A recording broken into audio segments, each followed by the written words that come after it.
ನಮಗೂ ಕೂಡ ಪರಿಸರದ ಬಗ್ಗೆ ಕಾಳಜಿ ಬೇಕು, ನಮಗೂ ಕೂಡ ಗ್ರಾಹಕರ ಬಗ್ಗೆ ಕಾಳಜಿ ಬೇಕು. ಅಂದಾಗ ಮಾತ್ರ ನಾವು ಒಂದು ಒಳ್ಳೆ ಪರಿಸರವನ್ನು ಸೃಷ್ಟಿಸಲು ಸಾಧ್ಯ. ಆದಷ್ಟು ಎಲ್ಲಿವರೆಗೂ ಅಂದ್ರೆ ಅಲ್ಲಿ ತರಕಾರಿ ಯಾರು ಮಾರ್ಕೊಂಡು ಕುಂತಿರ್ತಾರ ಅವರು ಕೂಡ ಪ್ಲಾಸ್ಟಿಕ್ ಚೀಲ ತೊಗೊಂಡಿರ್ತಾರೆ. ಅಲ್ಲಿವರೆಗೂ ಪ್ಲಾಸ್ಟಿಕ್ ಬಳಕೆ ಆಗೋಗ್ಬಿಟ್ಟದ. ಯಾವಾಗಲೂ ಅಧಿಕಾರಿಗಳು ರೇಡ್ ಮಾಡಿದಾಗ ಒಂದು 2-3 ದಿವಸ ಪ್ಲಾಸ್ಟಿಕ್ ಇಲ್ಲ ಕೊಡಂಗಿಲ್ಲ ಹಂಗೆ ಹಿಂಗಂತೆಲ್ಲ ಅಂತಾರೆ.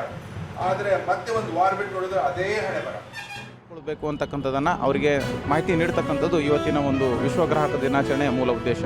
ಅಲ್ಲದೆ ಈಗ ಬಹುಮುಖ್ಯವಾಗಿ ಈ ಒಂದು LPG ಕೊರತೆ ಬಗ್ಗೆ ಎಲ್ಲ ಗ್ರಾಹಕರು ತುಂಬ ಪ್ಯಾನಿಕ್ ಆಗಿರೋದ್ರಿಂದ ನಾನು ಅವರಿಗೆ ಹೆಚ್ಚಿನ ಮಾಹಿತಿಯನ್ನು ಕೊಟ್ಟಿದ್ದೀನಿ. ಪ್ಯಾನಿಕ್ ಆಗಬೇಡಿ, ನಮಗೆ ಒಳ್ಳೆಯ ಸಪ್ಲೈಸ್ ಇದೆ, LPG ಏನೂ ಕೊರತೆ ಇಲ್ಲ. ಹಾಗಾಗಿ ಬುಕ್ಕಿಂಗಿಗೆ ಸ್ವಲ್ಪ ತೊಂದರೆ ಆಗ್ತಿದೆ, ಅದನ್ನು ನೀವು ಫೋನ್ಪೇ ಇದನ್ನು ಮತ್ತು Paytm ಆ್ಯಪ್ಗಳ ಮುಖಾಂತರ ಬುಕ್ಕಿಂಗ್ ಮಾಡಿ ಅಂತ ಸುಲಭವಾಗಿ ನಿಮಗೆ ಬುಕ್ಕಿಂಗ್ ಆಗ್ತದೆ. ಮತ್ತು ಡೋರ್ ಡೆಲಿವರಿಯನ್ನೇ ಕೊಡ್ತೀವಿ ಅಂಥೇಳಿ ಈ ಒಂದು ಉದ್ದೇಶವನ್ನು ಈ ಒಂದು ವಾಣಿ ಮುಖಾಂತರ ಹೇಳಲಿಕ್ಕೆ ಬಯಸ್ತೀನಿ. ಮಾಡಿರಿ, 2 ದಿನ ಸ್ವಲ್ಪ ಪ್ರಾಬ್ಲಮ್ ಇತ್ತು, ಇವಾಗೆಲ್ಲ ಸರಿ ಹೋಗಿದೆ. ದಯವಿಟ್ಟು ಬುಕ್ ಮಾಡಿರಿ, ಆಗ್ತಾವೆ ಬುಕ್ಕಿಂಗು, ಎಲ್ಲರಿಗೂ ಸಿಲಿಂಡ್ರ್ ಸಿಗ್ತಾವೆ. ಯಾವುದೂ ಸ್ಟಾಕ್ ಪ್ರಾಬ್ಲಮ್ ಇಲ್ಲ. ಸುಮ್ಮನೆ ಪ್ಯಾನಿಕ್ ಬುಕ್ಕಿಂಗ್ ಸಿಗೋದಿಲ್ಲ, ಸಿಲಿಂಡರ್ ಸಿಗೋದಿಲ್ಲ ಅಂತೇಳಿ ಎಲ್ಲರೂ ಆಫೀಸಿಗೆ ಬರ್ತಾಯಿದ್ದೀರಾ, ಬರೋಕ್ಕೆ ಹೋಗ್ಬೇಡ್ರಿ. ದಯವಿಟ್ಟು ಬುಕ್ ಮಾಡಿರಿ.